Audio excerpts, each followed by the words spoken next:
My father walked into the Ozark National Forest in October of 1958 and did not come back out. He was 27 years old.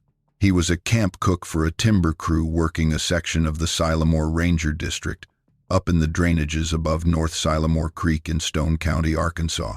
The sheriff's office in Mountain View opened a missing persons file on him in November of that year and closed it 14 months later with no body recovered and no explanation anyone could put to paper.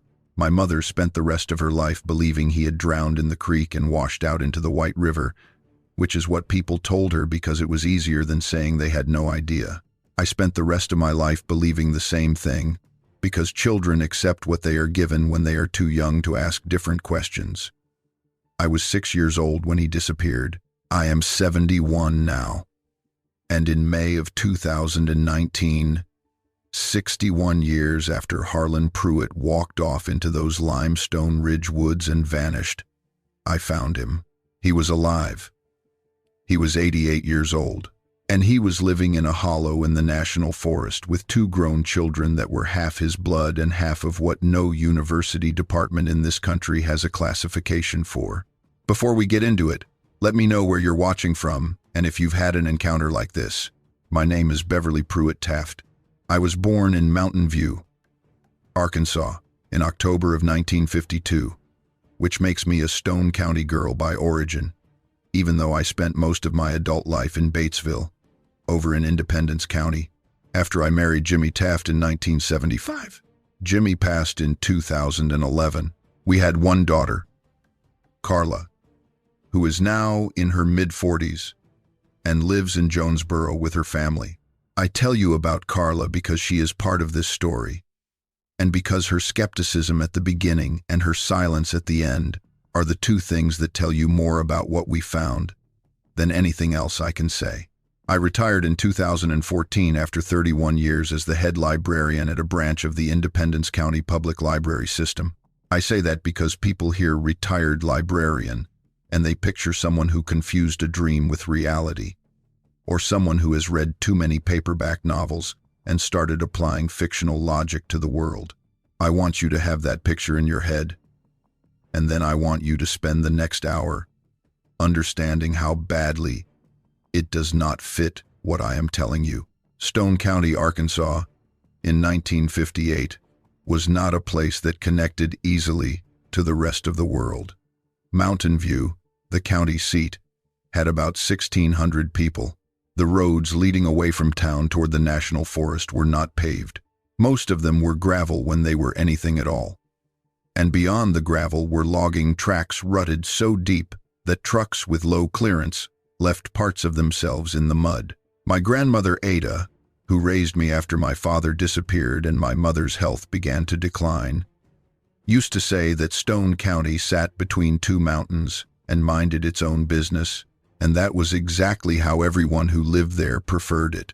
My father, Harlan Pruitt, grew up in 56, which is a community about 12 miles north of Mountain View on what is now State Highway 5. In 1956, the year the Arkansas Democrat ran a feature on it, 56 had a population of 39 people, a post office, 2 churches, and 4 stores. The primary business for most of the men there was guiding deer hunters through the National Forest in season and working timber the rest of the year. Harlan did both. He was not a big man. He was 5'10" and lean, with the kind of forearms you get from swinging a double-bitted axe, and he had a gift for cooking that was unusual in a logging camp, where most men expected bad food and were never surprised.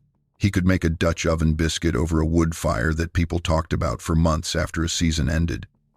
That was his reputation in Stone County, Harlan Pruitt, who could cook like an old woman and walk like a deer in those hills. The world Harlan Pruitt grew up in was not the Ozarks that tourists encounter today, with the folk music festivals and the craft centers and the paved scenic byway that runs through the Sylamore Ranger District to the caverns. The mountain view of his childhood in the 1930s and 40s was a county seat built around a courthouse square with a few hundred people and a surrounding network of communities so small they barely registered as communities at all. 56 had 39 people in 1956, The communities farther back in the hollows had fewer. These were places where kinship networks did the work that institutions do elsewhere, where you knew your doctor from church and your sheriff from having grown up beside him and your nearest neighbor from the shared maintenance of a fence line that had been there since before either family could remember. Harlan's father, my grandfather Harold Pruitt, was a timberman in the old tradition, which is to say, he knew those hills as farmers know their fields, not as wild land to be cautious in, but as a workplace, as a resource, as a system with its own logic that repaid careful attention. Harold had worked in the Sylamore district since the 1920s, first for the logging operations and later for himself, contracting out his knowledge of the timber and the terrain to whoever needed a man who could look at a hillside and tell you what was worth cutting and what was not. He knew the North Sylamore Creek drainage as he knew his own front yard. He had camped in those hollows in every season. He had seen things up there that he discussed with other men in the particular code that Ozark men of that generation used for things they did not want on record, which is to say, he mentioned them once and did not mention them again unless someone who had also seen such things brought it up first. Harlan told me, during that 4 hours in the cave, that his father Harold had spoken to him about the hills above the North Sylamore Creek when Harlan was about 16. He said his father had not used any particular word or name for what he was describing. He had simply said that there were things in those drainages that had been there longer than the county had a name, and that a man who went into that terrain alone and early and quiet would eventually know it too. He said his father had told him this as you tell a young man practical information about the place where he is going to spend his working life. Not as a ghost story, not with drama, but as a fact of the landscape, the same way you would tell him which creek crossings ran deep in April and which ridges caught the worst of the northwest wind in January. Harlan had been in the National Forest regularly from the time he could walk behind his father on the trail. He knew the North Sylamore Creek drainage as children know the places they grow up in, which is not cartographically but sensorially, by smell and sound and the particular quality of light in a specific hollow at a specific hour. He knew where the creek ran deep over limestone shelves and where it shallowed out over gravel bars. He knew which slopes held the best stand of white oak and which had been cleared and left to grow back in scrub brush. He knew the springs, the limestone bluff faces, the sinkholes that opened suddenly in the leaf litter and could twist an ankle if you were not paying attention. He carried that knowledge as people in that community carried knowledge, not written down, not formally transmitted, but lived into over years of moving through the same ground.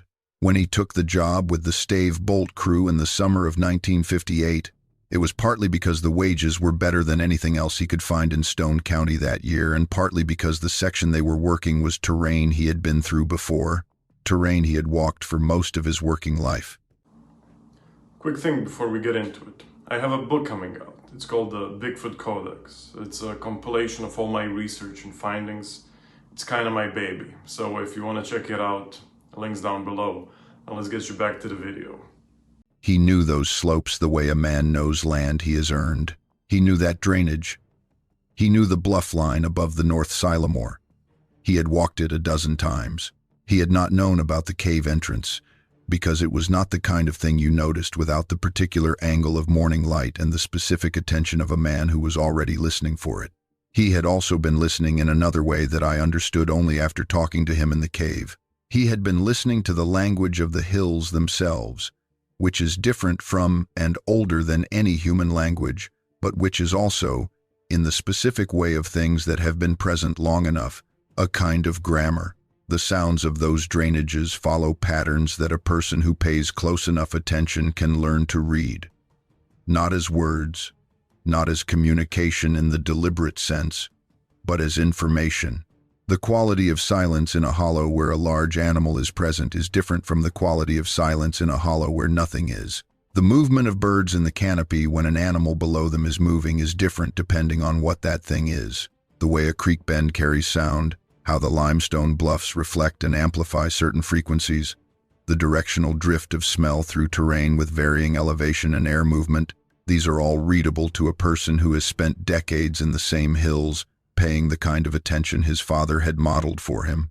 He said that in the first weeks after he stayed, the communication between him and her was almost entirely in that grammar of the hills, in the shared reading of the landscape around them. They did not have words in common.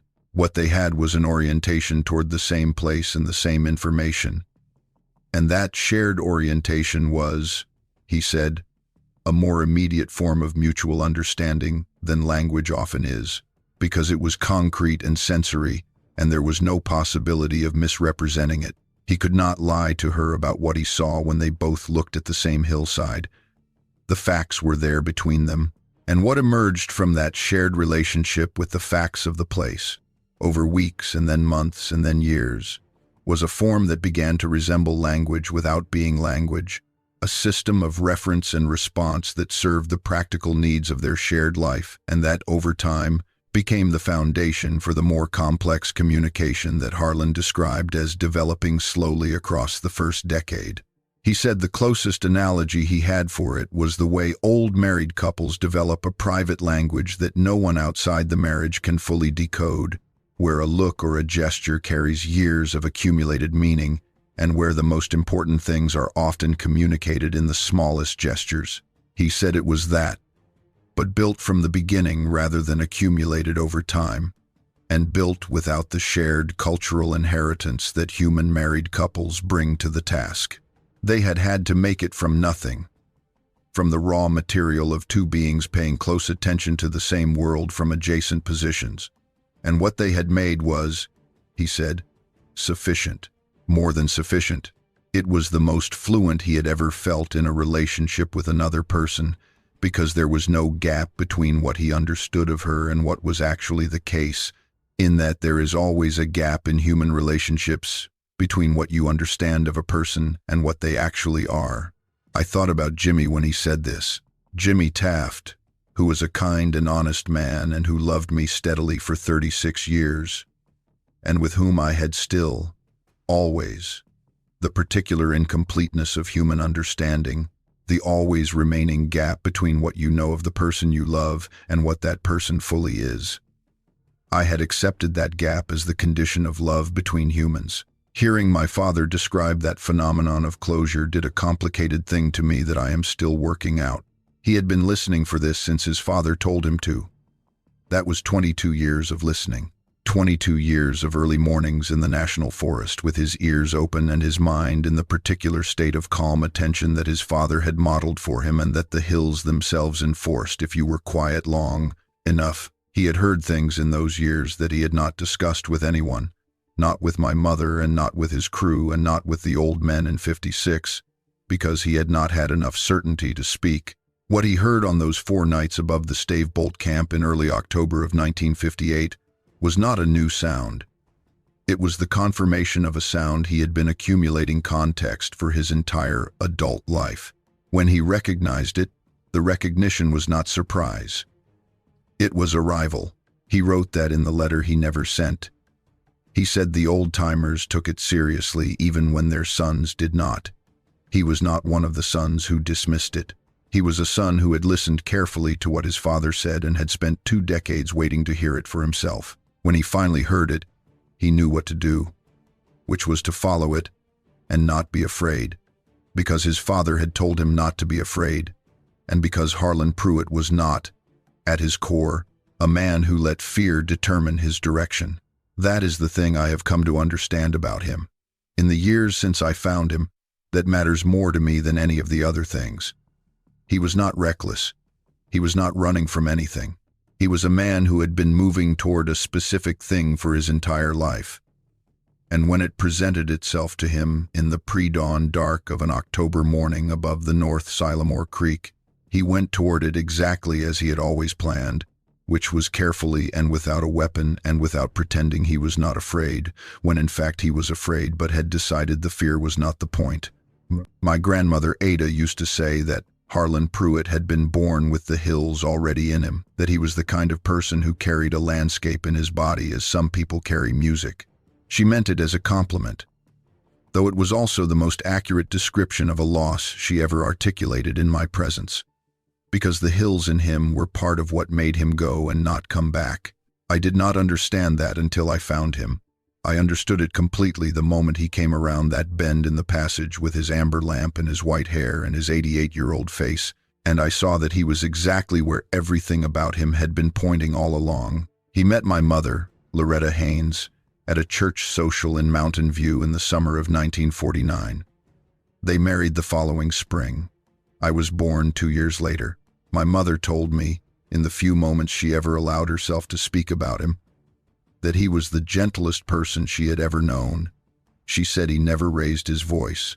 She said he could sit still in the woods for so long that animals forgot he was there and walked up to within arm's reach of him. She said the forest was his natural condition, and that when he was away from it for more than a few days, he became quieter and thinner, like a quality was leaving him that he could not replenish indoors. The logging crew he was working with in October of 1958 was contracted through a mill operation out of Batesville. The foreman was a man named Dale Spurgeon, who is long dead now. The crew had a camp set up on a bench above the North Sylamore Creek drainage in a section of timber that was being cut for stave bolts. White oak, mostly. The Sylamore district had been heavy in white oak, and through the 1950s large quantities of it were being cut for stave bolts, which are the short sections of wood used to build wooden barrels. It was hard, unglamorous work in steep country, and the camp was about 7 miles from the nearest gravel road. According to Dale Spurgeon's statement to the sheriff, Harlan left the camp before dawn on October 9th, 1958. He had done this before. He was the cook, and he had a practice of getting up 2 or 3 hours before the crew to start the morning meal. But he also used those early morning hours to walk the ridges above the camp, sometimes with a rifle, sometimes without. Spurgeon said the crew assumed he had gone out to check his squirrel traps when he was not back by 6 in the morning and did not become concerned until 11, when breakfast had clearly not been made and Harlan's bedroll was untouched from the night before. By noon, Spurgeon had 2 men walking the ridges above camp calling Harlan's name. By nightfall, they had found nothing. Spurgeon rode his truck out to the gravel road the next morning and drove to Mountain View to report it. The Stone County sheriff at that time was a man named Orvis Beckett.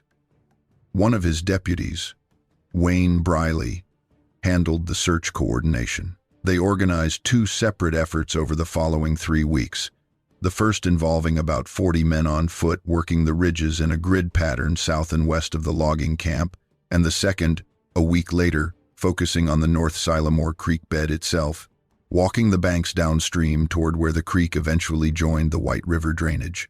They found his rifle, a Winchester Model 70 in 30-06, leaned against a white oak about 1.5 miles south of the logging camp. They found a single boot print in creek mud that matched the size Harlan wore. They found nothing else. The working theory was the creek. The North Sylamore in October can run fast in a channel that's deeper than it looks, and if a man went in at the wrong spot on a dark morning and his boots and wool clothing dragged him down, there would be no recovery unless the body snagged on a rock or root, and even then, the White River swallowed things that were never seen again. My mother accepted that theory because Deputy Briley offered it to her with some gentleness, and because the alternative theories were worse. The file was closed in January of 1960. I grew up with a father-shaped absence in the house. My grandmother Ada moved in with us after 1958 and stayed until I left for college in Jonesboro in 1970. My mother worked at the dime store in Mountain View. We were not poor, exactly, but we were careful with every dollar as women alone with children in rural Arkansas in the 1960s had to be careful. I learned to look at the world as librarians learn to look at it, which is to say, I developed a habit of finding the primary source, of going back to the original record rather than the summary of the summary. That habit is what eventually took me back to Stone County. After I retired in 2014, I had time that I had not had in decades. I started going through old family papers, in a shoebox in my mother's things, which I had kept without fully sorting since her death in 1994. I found 3 letters that Harlan had written home from the logging camp in September and early October of 1958. My mother had never shown them to me. I do not know if she was protecting me or protecting herself. The first 2 letters were ordinary. He talked about the weather, which had been dry. He talked about a vein of limestone they had found while clearing a skid road, which he described as running deeper than any limestone formation he had seen in those hills. He mentioned that the acorns were heavy that year, which was good for the deer. He said he was sleeping well, and the coffee was bad because the water from the creek had a particular mineral quality that did not improve under boiling. He said he missed me and my mother and asked whether I had lost my other front tooth yet, because the gap in my smile was, in his words, the best thing he had ever seen. The third letter was dated October 5th, 4 days before he disappeared. It was different from the first two. The handwriting was the same, but the pace of the sentences had changed. He was writing quickly, the words pressing harder into the paper. He said he had been hearing it in the nights above the camp. The sounds were not ordinary. It was not coyotes, not the screech owls that worked those ridges in autumn. This was a presence that moved through the timber with a weight that he said he could feel in the ground as much as hear with his ears. He said he had gone out before dawn the previous morning to try to identify it. He said he had seen a form at the edge of the tree line, against the limestone bluff above the creek, that he could not account for. He said he was going to try to get closer to it, and that he thought he knew what it was because he had heard old men in 56 talk about things in these hills since he was a boy, things that the old-timers took seriously, even when their sons did not. He ended the letter by telling my mother he loved her and asking her not to worry, which in my experience is what men say when they have already decided to do the thing they know they probably should not do. He never sent that letter. It was never stamped or postmarked. It was in the shoebox with the others, which means someone, at some point, brought his personal effects back from the logging camp and gave them to my mother, and my mother put the letters in a box and put the box under her bed and apparently spent the next 36 years not opening it. I cannot tell you what she knew or guessed. She died without ever speaking about it to me. I sat with that third letter for about 2 weeks before I did anything. I kept turning over the phrase he used. The old-timers took seriously even when their sons did not, because it suggested Harlan had a specific reference point in mind, a specific thing those old men talked about. 56 was a close community. It had 39 people in 1956 and probably not many more in the years before that. The old men my father meant were men who had worked those hills for generations, men who had grown up in the hollows north of Mountain View before there was any road at all connecting 56 to the outside world. I started driving down to Stone County on weekends. Mountain View is about 90 miles from Batesville on Highway 14. And in 2015 and 16, I made that drive more times than I can count. I went to the Stone County Historical Society. I went to the county courthouse and pulled the original missing persons file on my father, which by that point was on microfilm and required a clerk to help me locate it. I want to tell you about those years of driving, 2015 and 16 and into 2017, because they were not just research years. They were the years when I stopped being a woman who had accepted a story she had been given and became a woman who was building a different one. And that transition required me to understand how thoroughly I had accommodated the official version for 60 years. The official version was the creek. Harlan Pruitt fell into the North Sylamore Creek on October 9th, 1958, and drowned, and his body was carried downstream into the White River and never recovered. That was the version I grew up with, the version my mother believed or said she believed. The version that was implicit in every conversation anyone in Stone County ever had about my father in my presence, which was not many conversations, because people in rural communities in that era did not dwell on tragedies that had no resolution. They acknowledged them once, arranged their grief into a manageable shape, and moved on, because moving on was the work of the living, and the living had things to do. I had moved on. I had moved to Batesville and married Jimmy and raised Carla and worked at the library and planted Jimmy's garden after he died and lived a life that was whole in its own right. The father-shaped absence was not a wound I walked around. It was more like a room in the house that I did not use but that was there. that I passed the door of sometimes, that I had never fully gone into. Finding those letters opened the door, and once the door was open I found that I was not afraid to walk through it, which surprised me. I had expected grief. What I found instead was a kind of focus, a clarifying of purpose that I had not felt since the early years of my career, when everything in the library felt like it was pointing toward a goal I was working to understand. What I found in the Stone County Courthouse records in 2015 went beyond the missing persons file. The county land records from that era were partially digitized and partially still on paper, and I spent several Saturday mornings with a county clerk named Gayla Hutchins, who was patient with me and who seemed genuinely interested in the project, though I told her only that I was researching family history. Gayla had grown up in Pleasant Grove, one of the small communities outside Mountain View, and she had the encyclopedic local knowledge that small-town administrative workers accumulate over decades of handling the paperwork of people they know. She knew the Hollowell name immediately. She said Arvin Hollowell had done survey work throughout Stone County for 30 years and that his documentation was generally considered reliable.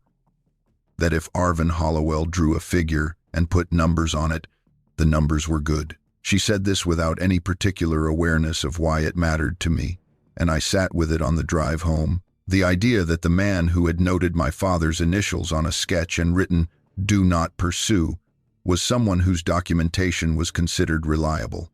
Reliable men do not make notations about missing persons cases in their private papers without reason. Reliable men do not write, "Do not pursue," about a limestone formation, unless they have looked at that formation and decided there is a presence there that should not be pursued. I thought about what Hollowell might have known, about when he might have gone up to that bluff line, about what the timing of his visit might have been relative to the search parties and relative to whatever Hollowell himself was doing in that section of the National Forest. He was a surveyor. He went to places for professional reasons, documented what he found, and kept records. A notation added in different ink and a different pen suggested the notation had been added after the fact, after the original survey work, after some event changed his understanding of what the sketch contained. I went back to the Historical Society in the spring of 2016 to look more carefully at the rest of the Hollowell donation. His daughter, the one who had died in 2014 and whose family had donated the materials, had apparently kept everything without sorting it. There were timber inventory sheets and plat maps and correspondence with the county assessor's office and notebooks full of measurements in Hollowell's precise hand. I went through 3 boxes before I found anything relevant, and what I found was not a document but an absence. There was a gap in his journal sequence from October of 1958. The journals ran continuously from January of 1956 through December of 1960, with one exception. The period from October 7th through October 29th, 1958, had no entries at all. The pages for that period were gone. Not torn out roughly, cut, with what appeared to be a straight edge, close to the binding, the kind of careful removal that suggests someone who did not want the missing pages to be obvious. Arvin Hollowell had removed 3 weeks of journal entries that covered exactly the period from 2 days before my father disappeared through 3 weeks after the search was closed. He had done it carefully. He had kept everything else. He had not kept those 3 weeks. I sat in that back room of the Stone County Historical Society with Hollowell's journal in my cotton gloves, and I thought about what it means when a reliable man removes evidence from his own private record, not from a public document, not from an official file, but from his personal journal that no one was ever supposed to see but him. It means he knew facts he could not bring himself to write down, and also could not bring himself to leave written down. It means he had been somewhere and seen what he saw, and had made the same calculation that I believe he had already started making when he wrote "Do not pursue" on that sketch, which is that some things are safer contained than explained. I did not tell Gayla Hutchins about the journal gap.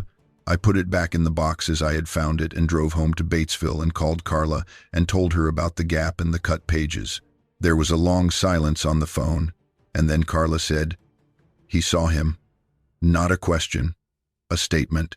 I asked her what she meant, and she said she thought Hollowell had gone up to the bluff line during or after the search and had encountered what told him the missing persons case was resolved such that it could not be put in a report, and that he had spent the rest of his life protecting that information by being the kind of reliable man who documents everything, because reliable men who document everything are the last people anyone suspects of knowing what they have not put on paper.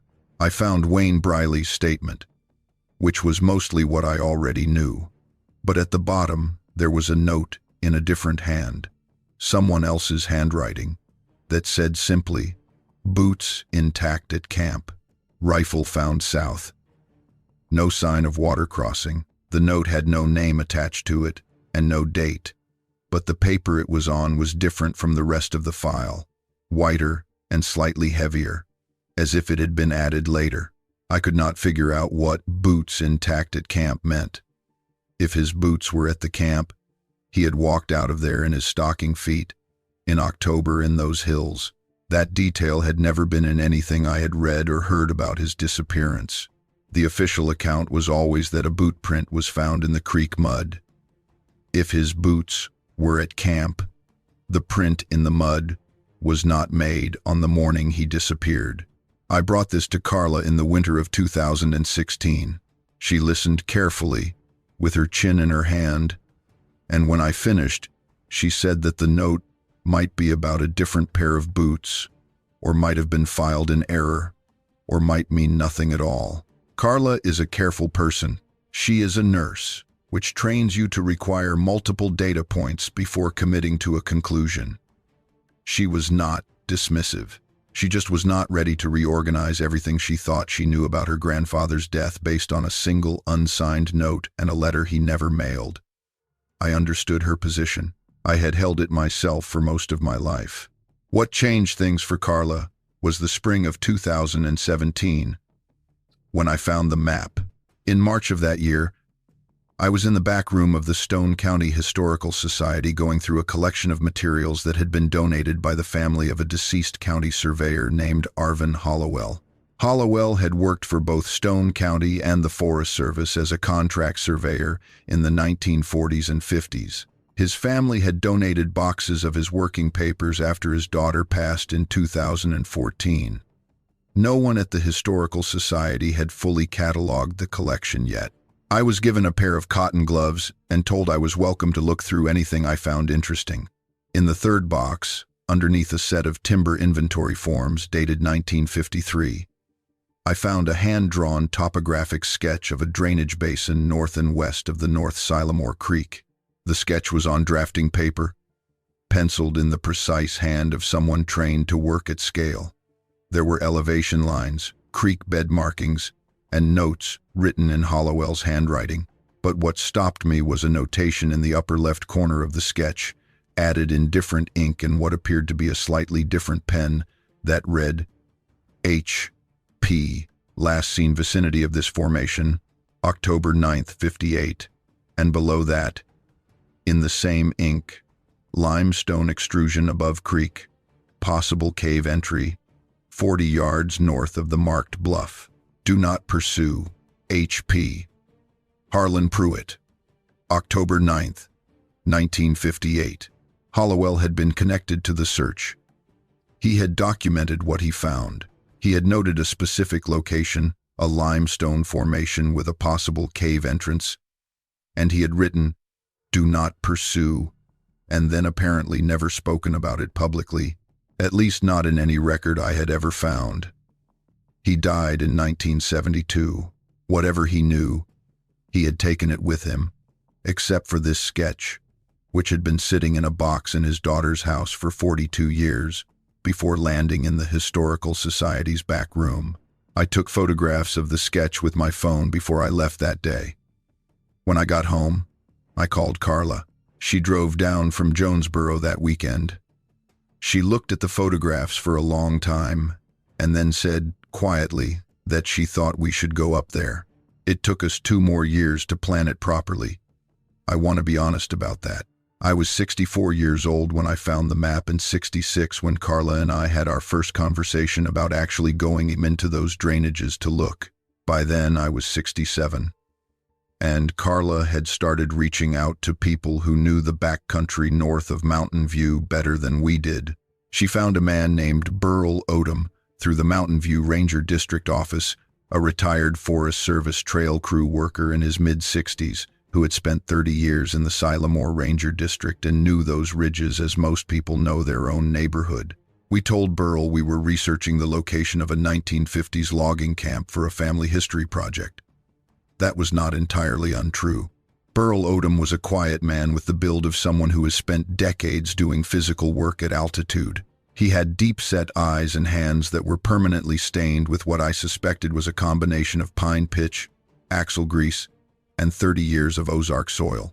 He agreed to take us up into the drainage north of the North Sylamore Creek trail system in late May of 2019, when the weather would be stable and the creek levels would be down enough to walk the banks. We drove out of Mountain View on a Tuesday morning. We went north on Highway 5 to the 56 community, then took the county road that angles back into the National Forest toward the Sylamore Creek drainage. By the time we left the county road for the Forest Service road, we were in territory I did not recognize from any of my previous trips. Though Burl clearly knew every rock and tree, he drove a truck that had seen better days and did not appear concerned by any of it. He said the last 4 miles of that road were not maintained any longer and that we would be walking from a certain point. He was right. The road ended at a gate with a Forest Service padlock, beyond which a track continued into the timber, barely a track at all, just a space where trees were slightly farther apart than they were on either side. We started walking at 8 in the morning.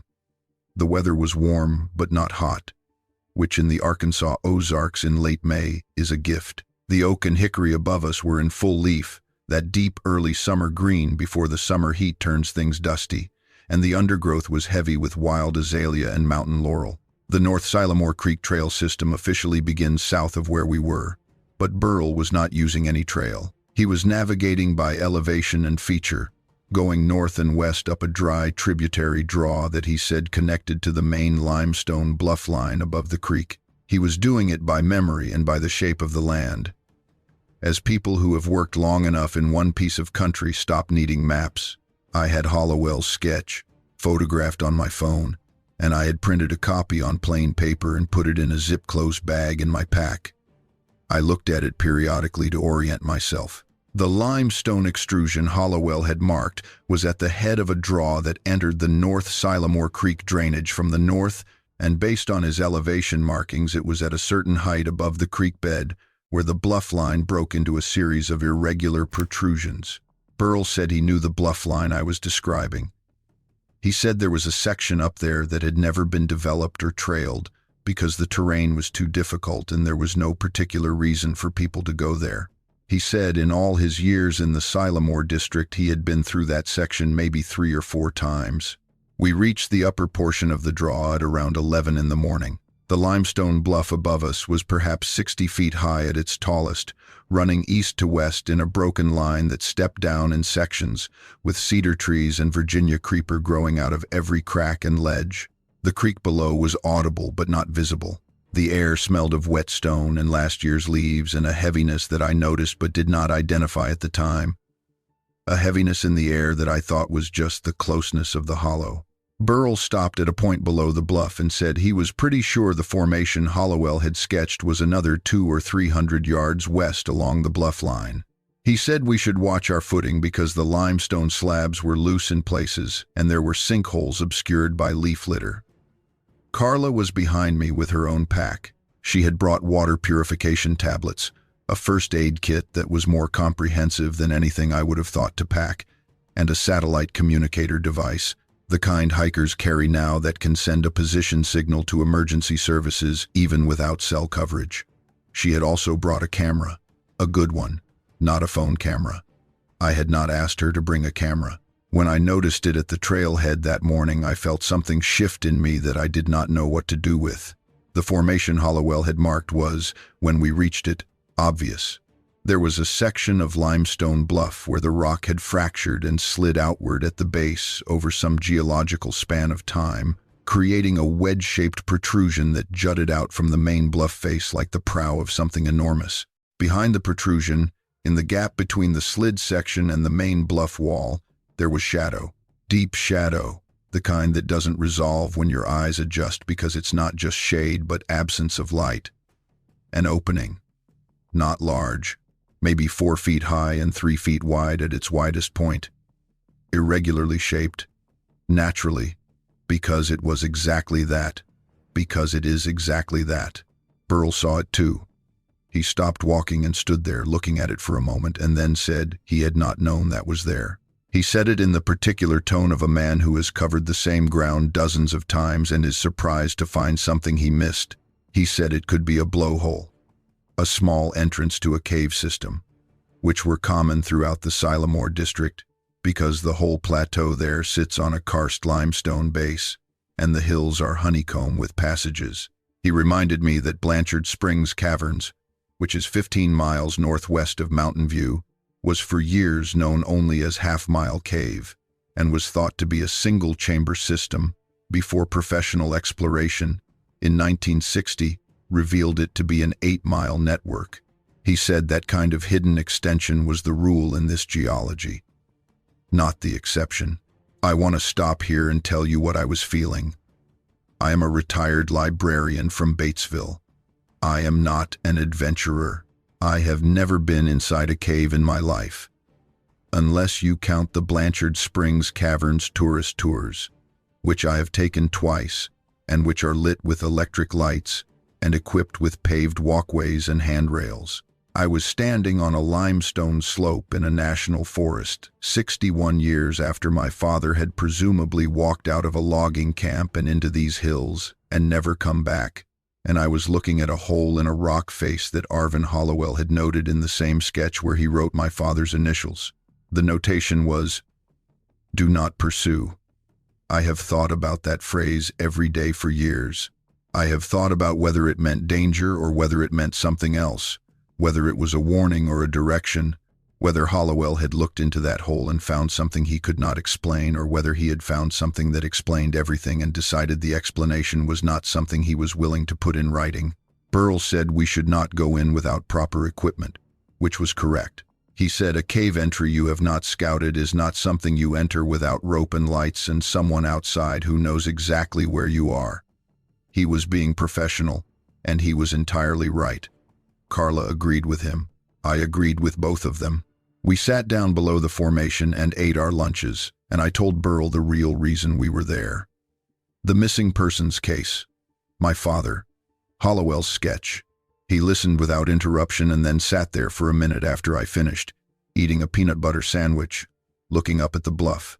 He said he had heard stories about things in these hills since he was a boy growing up in Marcella, which is a community along the White River, not far from where the Sylamore drainage runs out.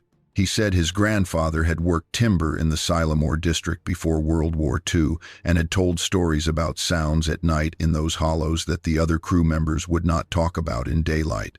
He said he had spent 30 years in those woods and had his own experiences that he did not generally discuss because in Stone County, as in most of rural Arkansas, the people who talked about those things out loud were not taken seriously, and Burl was a man who valued being taken seriously.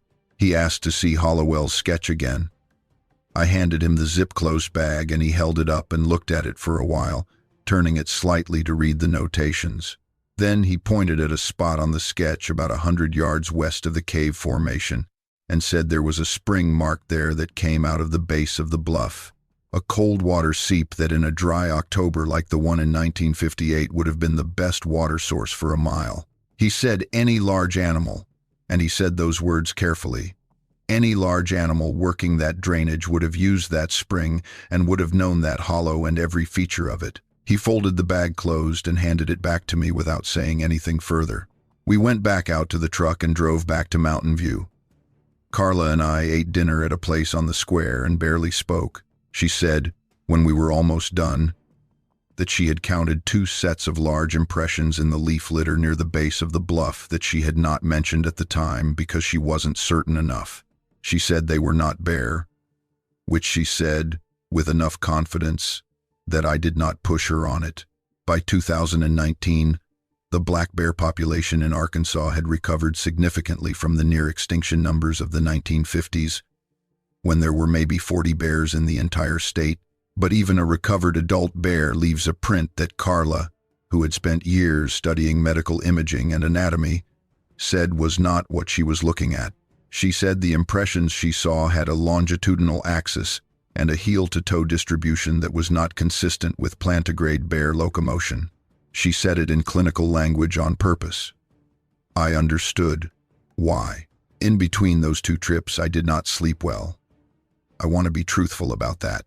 I went home to Batesville and I continued my daily life, which at that point consisted of tending the garden and attending the library's friends group meetings and cooking dinner for one in Jimmy's kitchen. And underneath all of it was the knowledge that I had been inside a cave in the Ozark National Forest and heard something breathing in the dark that was not a bear and not a coyote and not my own echo, and that the notation "do not pursue" had been written by a man who had apparently stood in the same place 60 years earlier and arrived at the same conclusion I was arriving at, which was that what was in that hollow was worth protecting rather than pursuing.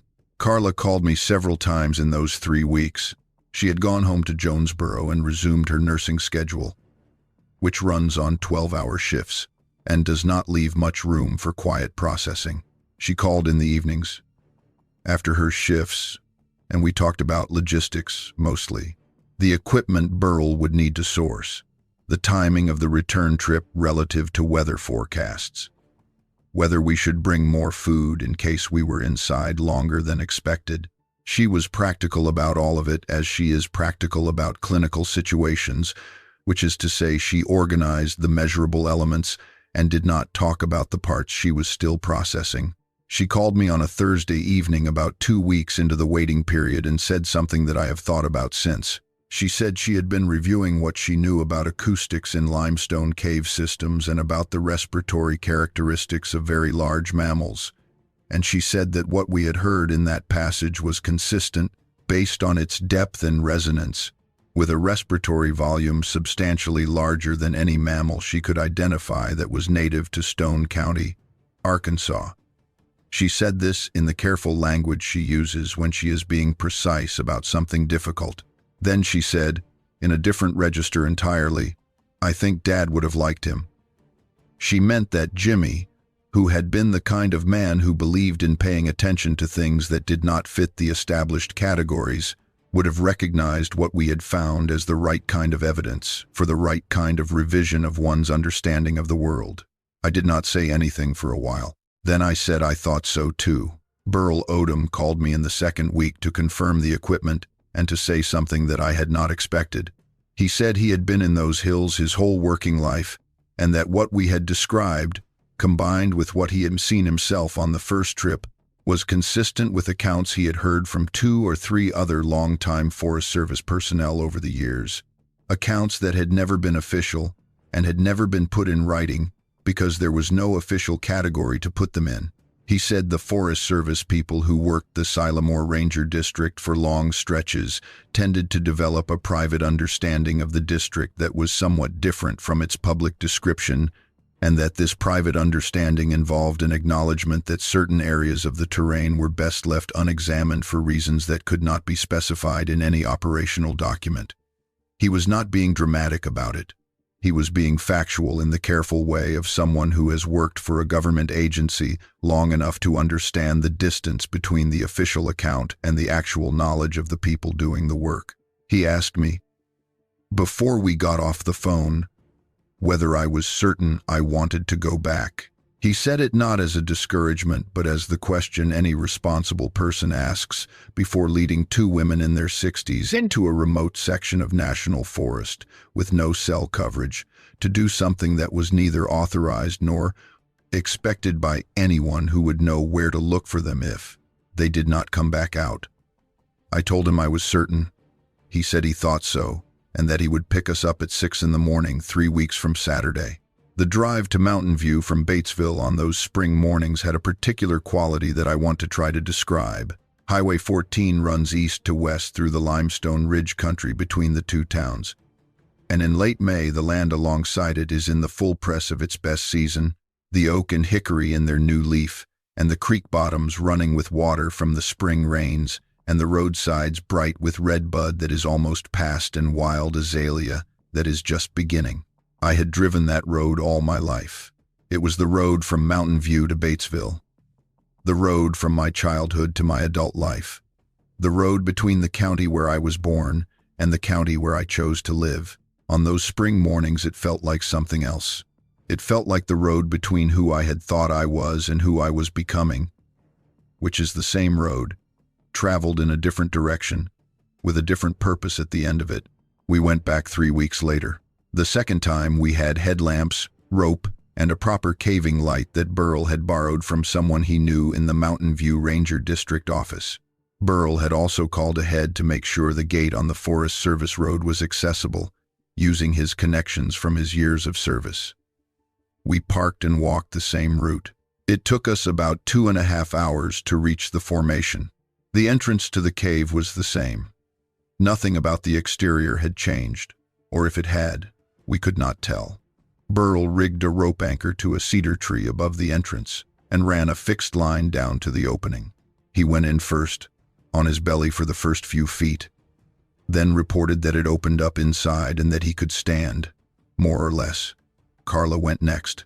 I went last. Inside, the passage opened into a chamber roughly the size of a large living room, with a ceiling that arched up about 8 feet at its peak.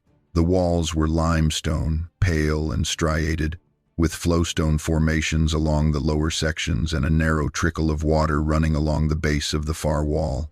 The air inside was cool and still and smelled of mineral water and earth and something else that I was beginning to recognize without being able to name. I had smelled it near the formation the first time we came. The same heaviness. There was a second passage at the back of the chamber, wider than the entrance, but not by much, angling downward into the dark. Burl shone his caving light into it, and we could see it going for at least 30 feet before it bent. He said we should mark our entry time and go no further than 15 minutes in on a first exploration. Carla agreed. We went into the second passage. The floor was smooth, water-worn, and the walls pressed in on either side, but not uncomfortably. After the bend, the passage straightened and widened again, and at that point we could all smell it clearly. Not the cave smell. Something organic and warm and layered such that I can only describe it by saying it was the smell of a living thing. Large and close. Not threatening. I am careful about that word because I have thought about it for years and I want to be precise. It was not a threatening smell. It was the smell of a presence, of a creature that lived in that place and had lived there long enough that the smell was in the stone itself. Burl stopped walking. He stood still and let his light play slowly over the walls and ceiling. The passage continued ahead of us, and from somewhere ahead, not loud, not urgent, we heard breathing. I want to be careful here too. It was not the accelerated breathing of something startled or preparing to defend itself. It was slow and measured, the kind of breathing a very large thing makes when it is at rest and knows it is not in danger. It had a depth to it, a resonance that I felt more than heard, not in a frightening way. It was the most settled sound I have ever heard in my life, if that makes any sense.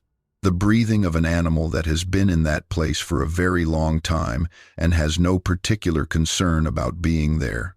Burl backed up one step and I put my hand on his arm. I want to tell you that I do not know why I did that. I am not a brave person in any conventional sense.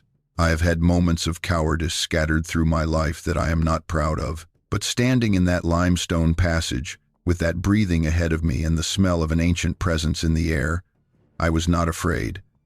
I was in a state I still do not have a precise word for. It was the feeling of arriving at the right answer to a question you have been working on for 6 decades. I said my father's name. I said it in a normal voice, not shouting, just as you say a person's name when you are looking for them in a place you know they might be. Daddy. I have not used that word in 65 years. It came out of me without any decision. The breathing changed, not in volume, in pattern. It slowed and then paused, and then a different sound came, quieter and higher, distinctly human. And then there was movement in the passage ahead. He came around the bend in the passage, walking upright, which should not have surprised me but did. He was bent forward slightly under the ceiling, but walking on two legs, using the wall with one hand for balance. He had a lamp of some kind, a small vessel with a wick that he carried in his other hand. The light it made was faint and amber-colored, and it lit his face from below. And his face was the face of an old man that I still recognized. He was thin, as very old men are thin, the fat gone from the cheeks, and the temples prominent and the neck hollowed. His hair was white and long, pulled back. He had a beard that was also white. He was wearing clothing that was not clothing you would find in a store. Layered animal hide stitched together with what I later understood was sinew, comfortable and fitted as clothing made specifically for one person over many years becomes comfortable and fitted. He was 88 years old, and he moved like a man in his 70s who has spent his life doing physical work, which is to say he moved slowly but without hesitation. He stopped when his lamp found my face. He stood there, looking at me for what felt like a very long time. And then he said, in a voice that was hoarser than I remembered but still his, a voice that I had not heard since I was 6 years old, he said, "Bev." Carla made a sound behind me that I cannot describe. Burl Odom said nothing at all. There are things that happen in your life that your brain is not prepared to process in real time.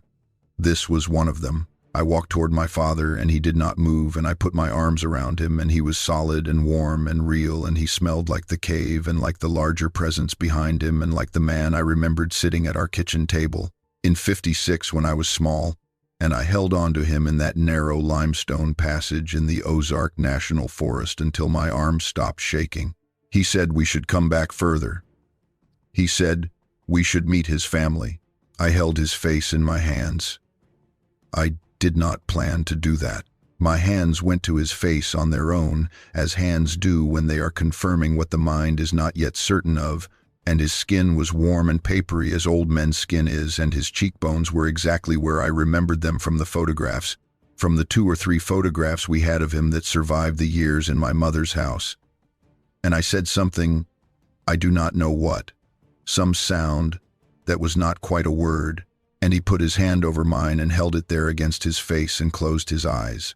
We stayed like that for long enough that Carla and Burl, behind me, went very quiet. I was aware of them, as you are aware of the edges of a room, present, but not in the center of what was happening. He pulled back first. He looked at me with those gray Pruitt eyes, the ones that Carla has in exactly the same shade, the ones that Ada always said were the color of creek water over limestone, and he said, "You look like your grandmother." He said it with the specificity of a man who has spent 60 years with his memories sharp because he has had nothing to replace them with, because the world he left behind has stayed exactly as he left it in the only place he has been able to keep it, which is inside himself. I asked him if he was all right. He said he had been better in certain years and worse in others, but that he was, at the present moment, better than he had been in some time.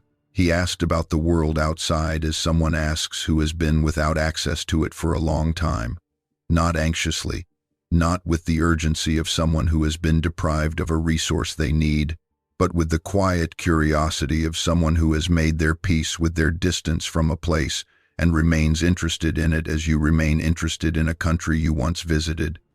He asked about Mountain View. He asked whether the courthouse square still looked the same. I told him the courthouse was still there, but that some of the storefronts had changed over the decades, and that there was now a folk center that people came from all over the state to visit, built around the old-time music tradition that the county had always had, and that there were festivals every April and October that brought thousands of visitors into the town. He listened to all of this with his head slightly tilted, the way he had held himself in the old photographs, and then he said, "Your mother used to hum when she cooked, old mountain tunes. I could hear her from the front porch. He said it as you say a phrase that has been living in you for a very long time and has found its moment to come out. I told him she was gone. He already knew. He said, I know.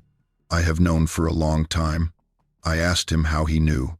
He said there were things you knew when you had spent long enough paying attention to the world from a particular vantage point, that you developed a sensitivity to absence as well as presence, that he had felt a change in the world outside the hollow in 1994, that he had not been able to name but had understood. I do not know what to do with that. I set it down where I keep the things I do not know what to do with, which is a large and growing space. He told me about his first years in the cave, not all at once, not in sequence, but as memory comes when it has not been shared in a very long time, in pieces and circles, one thing connecting to another until a shape emerged. He said the first winter had been the hardest. Not physically, though it had been physically hard. The cave was warmer than the outside in winter, which helped, and she was, he said, extraordinarily attentive to his needs in ways that did not require language because she had been observing him for long enough before he arrived that she had an understanding of what he required that was more accurate than most of the human beings he had known. What was hard was the silence, not the literal silence, because the cave was not silent. It had its own sounds, water movement, the particular resonance of the stone itself, the breathing of a very large body at rest. What was hard was the silence of his own language inside him. He had no one to speak to. He had English in him and nowhere to put it. And he said that for a period in the first winter he had talked to himself, quietly, walking the passages of the cave, narrating his own experience in a murmur, because the alternative was to feel the language atrophying, and he was not willing to let it go. She noticed that he was doing this.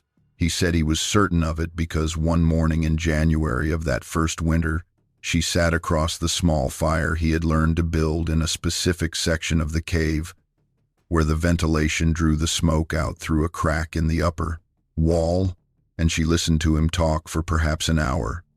And her attention was so complete and so specific that he found himself not narrating to himself anymore, but narrating to her, telling her about Mountain View and about 56 and about my mother Loretta and about my grandmother Ada and about me. She had listened to all of it with the same quality of attention that he had experienced from her since the beginning. It was active without any performance in it, which is different from how most people listen, which involves considerable performance of the act of listening. She simply received what he said. He said it was the most listened to he had ever felt in his life, including in 60 years since, and that the contrast with most of his previous experience of being heard by other people was instructive about what listening actually was. I want to tell you who Harlan Pruitt was in that cave, in the years he had lived there, before I tell you about the family he wanted us to meet, because the order matters. You need to understand what he had become before you can understand what that meant. He had gone out of the logging camp before dawn on October 9th, 1958, following the sound. He said he had been hearing it for 4 nights running, something with weight moving through the timber above the camp with a stride and a weight that he said was unlike anything he had encountered in 27 years of walking those hills. He had hunted those ridges since he was old enough to carry a rifle. He had been alone in those woods in every season and in every weather that Stone County produced. He said what he was hearing was not a bear. There were almost no bears left in Arkansas in 1958. The state had maybe 40 animals scattered across the entire Ozark and Ouachita highlands combined, and he had not seen bear sign in the Sylamore in years. It was not a deer. It was not coyotes or wild hogs. It had weight and purpose, and a particular quality of silence between the sounds that he said reminded him of a man walking carefully, of someone who knew where their feet were going. He followed the sound west along the ridge above the camp, toward the limestone bluff line. He found the cave entrance at first light. He said he could see it clearly from a distance because the light hit the protrusion at a particular angle in early morning that drew the eye to the dark opening behind it. He also found, near the base of the protrusion, a cache of food, Acorns. A pile of them, perhaps 2 or 3 gallons worth, arranged with purpose. Hackberries, what he identified as the dressed hindquarter of a white-tailed deer, partially consumed, wrapped in bark. He understood immediately that this was not a random collection. An animal was provisioning that space. An animal had put that food there. He sat down in the leaves at the edge of the bluff and waited. He had left his rifle leaning against a tree further back down the draw, the way you leave a rifle when you want to approach without looking dangerous. He sat there for about an hour, he said, long enough for the woods to settle back around him and for the birds to start moving again in the canopy above. And then she came out of the cave. Harlan described her to me as we sat together in the deeper chamber of the cave, the one past the first bend, where the ceiling was high enough to stand fully upright and where the floor was layered with dry vegetation that had been built up carefully, leaves and cedar fronds and dry grass in thick beds, and where a low depression in the limestone held the cold water seep that Burl had noted on Hollowell's sketch.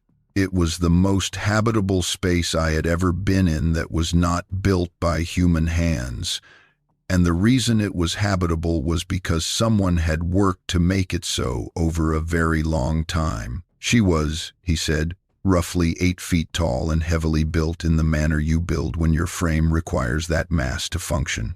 Her face was wider across the brow than a human face, and the orbital ridges were prominent. But her eyes were not what he expected, not the blank eyes of an animal incapable of consideration. They were dark, nearly black in that low light. And they looked at him the way you look at what you are assessing rather than at what you intend to flee from or attack. She smelled of the cave and of green things, he said, plant material, and of the particular animal musk that he had been smelling in the night air above the logging camp for 4 days. She was covered in dark hair that was longer than he expected. Not a uniform coat, but variable, shorter on the face and hands, longer on the shoulders and back. She did not make a sound when she saw him. She did not move toward him or away from him. She sat down at the edge of the bluff protrusion, about 15 feet from where he was sitting, and she looked at him, and he looked back at her, and they stayed like that for a while, which he said was the deepest stillness he had ever been part of. He came back the next morning, and the morning after that, he understood that he was making a choice. He understood what it would mean for the camp, for his foreman, for the missing persons search that would start when he didn't come back. He told me, all these decades later, that he had not made the choice in the first moment. He said the choice took about 3 mornings to make itself, if that made sense. Which it did not entirely, but also did. He said the pull of it was not a matter he could explain in terms that would satisfy anyone who had not felt a similar pull, and he acknowledged that most people had not and would not. He said she was not aggressive and not afraid of him and not indifferent to him. And he said that in a life where he had felt those 3 things often enough, from animals and from people both, the combination of their absence was striking. She paid attention to him, specifically and on purpose, and she allowed him to pay attention to her. His boots were at the camp because he had left them there. He had gone out in his stocking feet, which he had done many times in summer, and he had left his boots at the camp because the decision, once it finished making itself, was a decision not to return to the camp. He walked back south along the ridge on the 3rd morning and retrieved his rifle and left it leaning against the white oak tree where the search party eventually found it. He said he did not know why he left the rifle except that taking it felt wrong, felt like he was bringing the wrong thing into the wrong place. He had no illusions about what the search would conclude. He had grown up in Stone County. He knew how those searches went. He knew the creek theory would satisfy everyone's need for an answer, and he knew that satisfying that need was the most merciful thing available to a man who could not explain himself. He said it felt cowardly for about the first year and necessary for the rest of the time. He asked me to tell him about my mother. I did, for a long time. He listened with his eyes closed. I need to tell you about Samuel and Dora. Samuel came into the chamber about 30 minutes after Harlan brought us inside. He came from the second passage, which went deeper into the cave system in a direction I could not determine. He was moving upright, at about a slight stoop where the ceiling required it, and when he straightened in the chamber, he was approximately 6.5 feet tall. He had his father's frame, as a son can have his father's frame and also have another parent's frame simultaneously, and the proportion of the combination was unlike anything I had a reference for. His hands were large, noticeably larger than a man of his height and build would typically have, with wide palm bones and thick fingers that moved with a dexterity that was entirely inconsistent with what his hands looked like. He had dark hair, not the hair of the Pruitt side of the family, which tends toward brown, but very dark, almost black, with a wave to it. His face was broad through the cheekbones, such that Carla later said she associated with the orbital and zygomatic structure she had observed in the opening of the passage, in the breathing that had come to us before Harlan appeared. His eyes were brown, and they were clearly and unmistakably human in their expression. He looked at me as a nephew or a cousin looks at someone they have heard about but not met, with recognition but not familiarity, with curiosity held carefully inside reserve. He was 58 years old. He had been born in this cave system in the winter of 1961, which was 3 years after his father disappeared, and he had never in his life been to Mountain View or 56 or Batesville or any of the places that made up the world I knew. He communicated with his father in a combination of speech and other signals that Harlan translated for us when necessary, though Samuel understood more of what I said than he indicated at first. He had been learning English from his father for his entire life, and his comprehension was high. His spoken English was slower and less idiomatic, but when he chose to speak directly, he was clear. He said, in that first meeting, "I know your name. He told me about you when I was a boy. Minus." Dora came in from a different direction, from a passage I had not noticed on the west side of the chamber. She was smaller than Samuel, perhaps 6 feet 2, and she moved with a quietness that I cannot fully account for even now.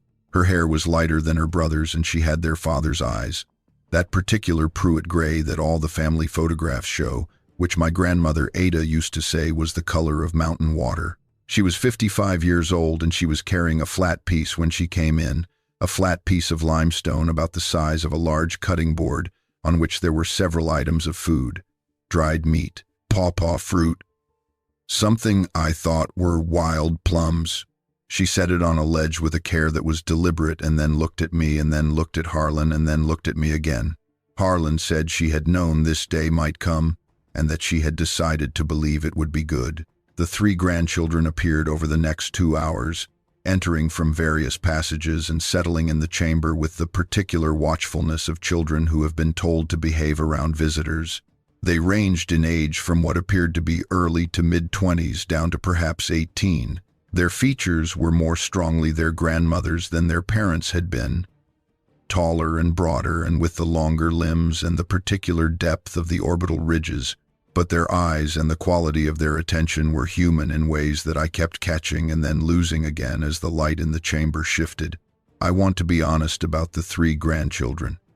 Their intelligence was apparent. Their curiosity about Carla and me was apparent. Their affection for Harlan and for Samuel and Dora was apparent. But they were further from the human world than Samuel and Dora in ways that were not just physical. They had spent less time with Harlan's language. They communicated in ways that Harlan had adapted to understand but that I could not parse. A combination of very low sounds, well below what I would call speech, and a precision of movement that seemed to carry meaning as words carry meaning, which is to say they said things with how they held their bodies that I believe were complete thoughts in a system I had no access to. I asked Harlan about their grandmother. He was quiet for a moment. He said she had passed about 14 years before, which would have been around 2005, which in Harlan's accounting was just after Samuel turned 44. He said she had been old, by her own kind's reckoning, when they found each other. He said he did not know what old meant in actual years for her species, that the question of age was not a matter he had ever found a way to put to her, but that by the time she passed, she moved with the deliberateness of the very elderly, not with pain but with the economy of someone who has learned over a very long span exactly how much effort each thing requires. He said she had known what she was choosing when she chose to allow him to stay. He was certain of that. She had watched the logging camp from the ridges for some time before he ever heard her moving at night above it. She had assessed him specifically. She had made a decision about him that was as considered as any decision he had ever watched a human being make. He said that was the thing he wanted me to understand most, above everything else, that she had been the one who made the decision and that she had made it in full knowledge of what it would cost both of them. Carla had been quiet for most of the time inside the cave. She is not a person given to outbursts. She asked questions, careful medical questions, about Harlan's health, about his diet, about his sleep patterns and whether he had pain and what his vision was. She examined his hands and his eyes with the small penlight she carried. She said afterward that he was in good health for an 88-year-old man, that his color was good and his grip was strong and his eyes were responsive and clear. She said the quality of his diet, based on what she could observe in that chamber, was high in protein and low in processed material, which is a nutritional profile that would benefit a person's longevity. She said it in the practical tone she uses when she is processing something that exceeds her professional categories and has decided to focus on the elements that are within them. We stayed in that cave for almost 4 hours. When we finally began to move toward the entrance, Harlan walked with us to the first chamber. He did not come out through the entrance. He stood at the edge of the inner passage and held my hands and said that he had made his peace with what he had chosen and what it had cost, and that having me there had given him what he had not let himself want for a very long time.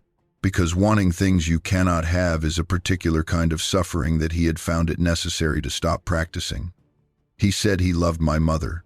He said he was glad she had not spent her life alone, which was a complicated thing to say, and which he knew was complicated, and which he said anyway because it was true. He asked me if I had been all right. I told him yes, that I had been all right, that Ada had been good to me, and that Jimmy had been a kind man, and that Carla had grown up strong. He nodded. He said he was glad.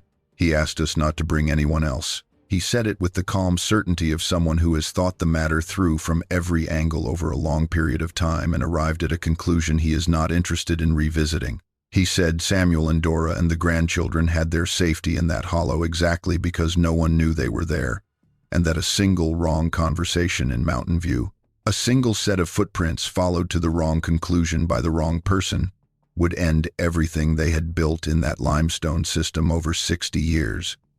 He said he was not afraid for himself. He was 88 years old, but he was afraid for Samuel and Dora and for the children. And that fear was legitimate, and he asked us to carry it with us when we left. I promised him. Carla promised him. Burl Odom, who had heard everything and said almost nothing the entire time, stood at the entrance of the cave with his caving light and his rope rigging and looked at the morning when we came out, and he said he was going to need a minute. And we gave him one. We drove back to Mountain View in silence. We stopped at a diner and drank coffee, and did not eat anything.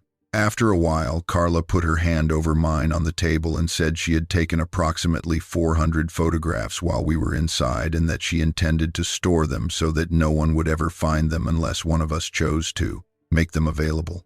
I asked her if she believed what she had seen. She said that was not a useful question at the moment. She said what she knew was that her grandfather was alive and in better health than she had any right to expect, and that there were people in that cave who loved him and who were safe while they remained unknown, and that she was going to spend the rest of her life making sure they stayed unknown. She did not use the word people by accident. I noticed it, and I did not correct it. I went back one more time, alone, in September of 2019. I did not tell Carla I was going. I drove to Mountain View and walked the route in from the gate, which I had memorized, and I reached the formation by mid-morning. I sat outside the entrance for a while. I could smell the cave from where I was sitting, and after a few minutes, I could hear movement inside. Not the breathing, not Harlan, but a presence that moved with the specific quality of silence that tells you an observer is aware of you and is not alarmed. I left a letter inside the entrance, tucked into a crack in the limestone, where the draft from the cave would not catch it. It was addressed to Harlan, and it contained everything I had not said in the 4 hours we were together, which was considerable. I told him about Jimmy and about Carla's children, and about what Mountain View looked like now, about the Ozark Folk Center and the festivals, and the way the town had found its identity in the folk music traditions that the old people used to play in their kitchens on Saturday nights. I told him about the Stone County Historical Society and about Arvin Hollowell's sketch, and about how I had driven that mountain road more times than I could count, trying to find an answer to a question I had been carrying since I was 6. I told him that I had found the answer and that the answer was not what I expected, which is the best answer there is, and that I would carry it as he asked me to carry it, carefully and quietly, and for the rest of my life. I did not hear from him after that. I did not expect to. He is not a man with access to a telephone or a post office. What I want to tell you now is what I have told almost no one in the 5 years since. Not the facts of it, which I have laid out as carefully as I can, but what I understand about it, which is a different matter. My father made a choice in October of 1958 that cost him his life as a son and a husband and a father in the world that contained me and my mother and grandmother Ada and the dime store and the church socials and the unpaved road to 56. He made that choice with his eyes open, which I believe because I know now what he was choosing. He was not choosing isolation. He was not choosing to run away from anything. Although I spent most of my life believing that is what happened, that a part of him had broken or fled, he was choosing what he had found in those limestone hills that he had no category for and no language for, a force that looked back at him with the same assessment and patience and specific attention that he brought to it. And he stayed because leaving would have required him to be a different person than he was. I have thought about my mother. I want to be honest about how much time I have spent with that. Loretta Pruitt Haynes spent 36 years as a woman whose husband walked into the National Forest and did not come back. And she never remarried. And she worked in the dime store in Mountain View. And she put those letters in a shoebox and put the shoebox under her bed and never opened it again. I think she understood something. Not the specifics. She could not have known the specifics. But I think she understood something true about the quality of his going, about how it felt different from the creek theory, and I think she chose the creek theory because it was cleaner and more final, and because understanding the alternative would have required her to sit with something that had no resolution, and 36 years is a long time to sit with no resolution. I am not angry at him. I need to say that plainly because I have been asked by the 2 or 3 people I have told pieces of this story to whether I am angry. And the honest answer is that I went through a period in those years when I was holding a feeling that resembled anger, but was probably closer to grief for the shape my childhood took because of his absence. Not just my childhood, my mother's entire adult life, Ada's years of raising me. I sat with all of that for a long time. I have thought a great deal about my mother in the years since. Loretta Pruitt was 27 years old when her husband walked into the National Forest and did not come back. She raised me with Ada's help and with a quiet steadiness that I did not appreciate at the time because I was a child. She never spoke about Harlan with bitterness. What she gave me instead was the example of a person who had been handed an enormous loss and had decided, without drama or announcement, to live well anyway. I told Harlan about all of this. I told him she had been happy.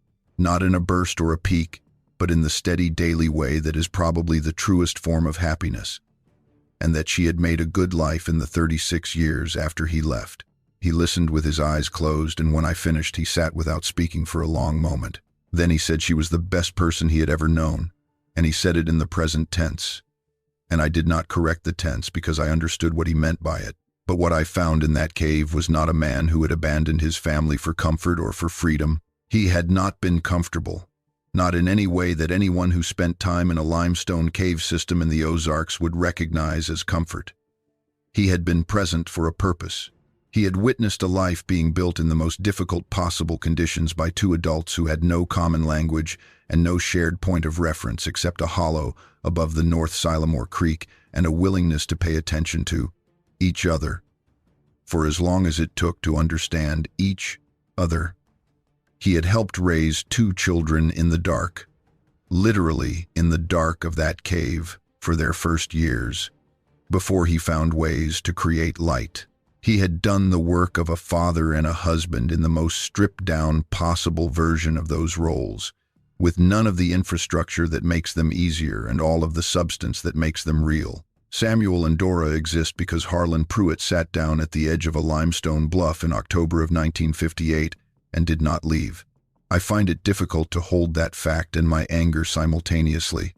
I have mostly stopped trying. There are things I need to say about the biology because I know that is where the questions will go, and I know the questions are legitimate, and I want to address them as honestly as I can from the position of someone with no scientific credentials who spent 4 hours in a limestone cave with living evidence that currently defies every published framework for what is or is not possible.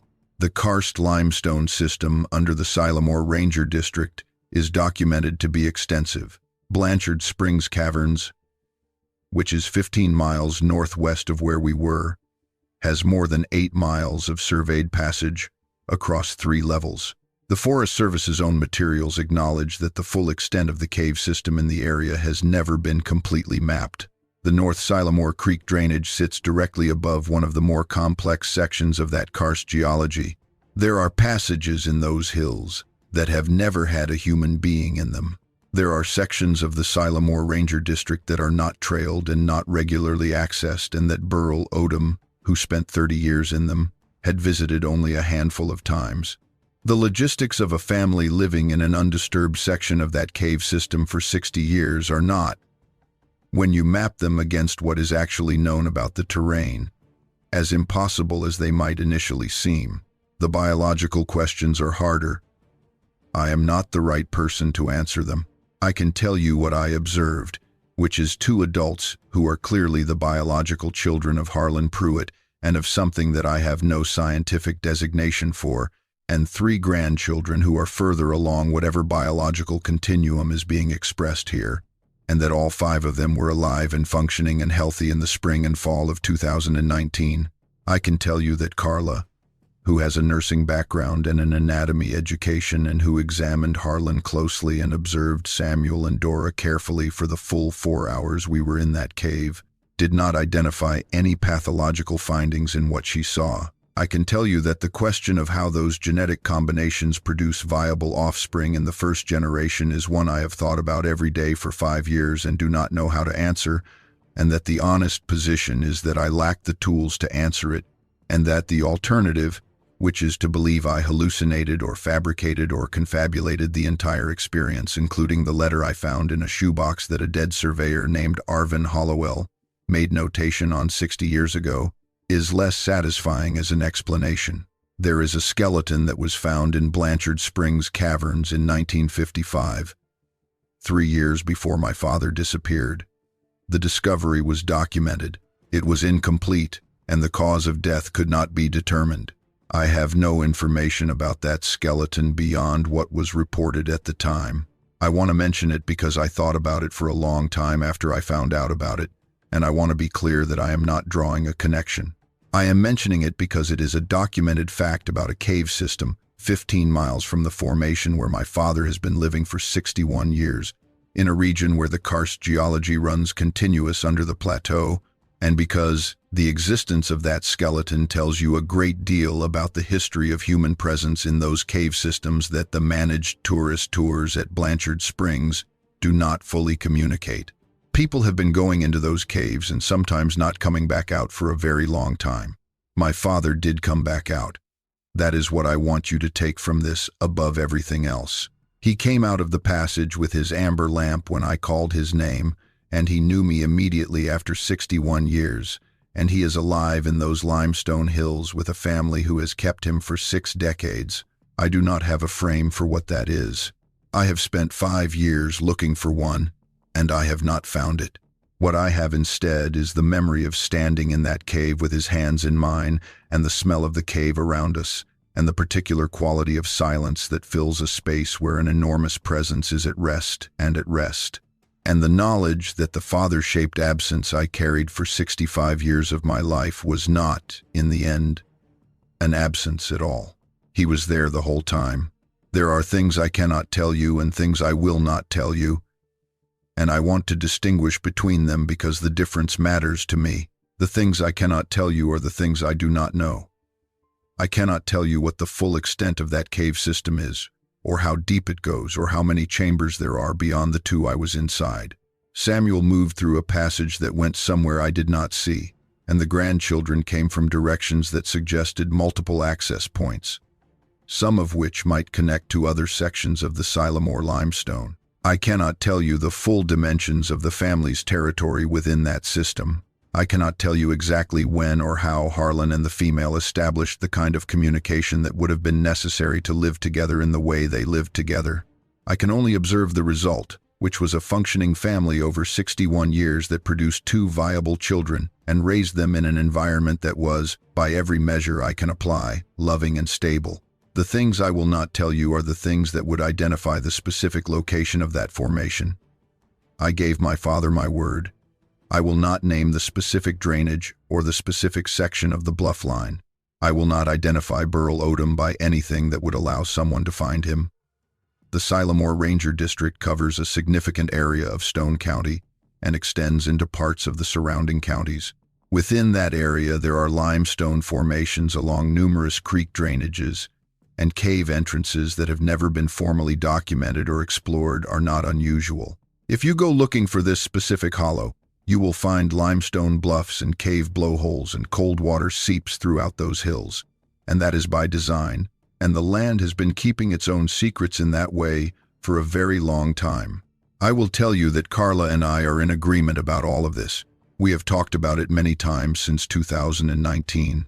She went back to Jonesboro and I went back to Batesville, and we have had long conversations on the telephone about what it means and what our obligations are and what we believe and what we cannot yet bring ourselves to believe, even after witnessing it directly. She says sometimes that it is the most important thing that has ever happened to either of us, and that the most important thing she can do with it is nothing, which I think is the right answer and also one of the harder answers I have ever been handed. She still has the photographs. She has not shown them to anyone. I have not asked her to. The day may come when showing them serves a purpose that outweighs the risk to the people in them. That day has not come yet, and may not come in my lifetime. I have gone back to Hollowell's sketch many times since 2019. I look at it, and I look at the notation in the upper left corner. His careful drafting pencil handwriting, and then those different ink words added later. And I have spent a lot of time wondering what Arvin Hollowell knew, and when he knew it, and why he chose to leave that notation in a box in his daughter's house rather than speak it out loud to anyone. He was a contract surveyor for the county and the Forest Service. He was a professional man with a reputation to protect and a livelihood that depended on being taken seriously. He had found the cave entrance and he had noted my father's name in connection with it, and he had written "Do not pursue," and then he had put the sketch in a box and died in 1972. I think he saw what he saw. I think he went up to that hollow after the search parties went home, the way a methodical man who has been asked to survey the area might go up to check a limestone formation he noticed on the bluff line, and I think he looked into that darkness and either saw or smelled or heard what told him the missing person case was closed in a different way than the sheriff's office believed it was closed. And I think he was the kind of man who understood that the right response to that information was the same response that Carla and I eventually arrived at, which is that some things are safer protected than explained, and that the explaining would cost more than it was worth. He was right. I believe he was right. I have believed it more firmly every year since 2019. I want to talk about Samuel and Dora for a moment more, because they are the center of this. They are what everything else in this story orbits around. and I do not want to leave them as background detail in their father's story or in mine. Samuel is 58 years old. He has spent his entire life in those limestone hills, in a cave system in a section of the Ozark National Forest that has no trails and no regular human access.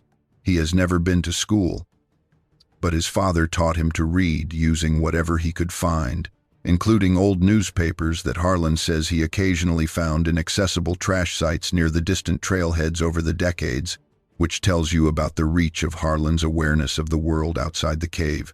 Samuel reads, he has an understanding of what the world outside the hollow is and is not, derived from his father's accounts and from what he has been able to observe from distance over 6 decades of living in that terrain.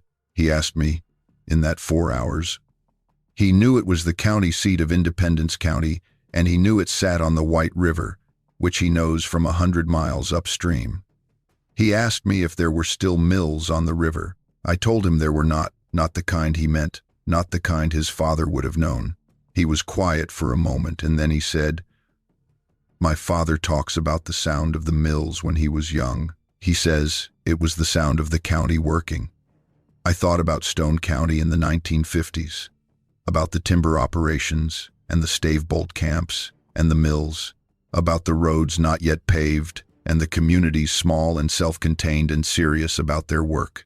I thought about Harlan Pruitt at 27, lean and capable in those hills, cooking Dutch oven biscuits over a wood fire for a crew of men cutting white oak for barrel staves. Samuel had an image of that world that his father had assembled for him over decades, the way you might assemble a model of something from descriptions alone, and the accuracy of it, the care with which Harlan had maintained that image for his son, moved me in a way I was not expecting.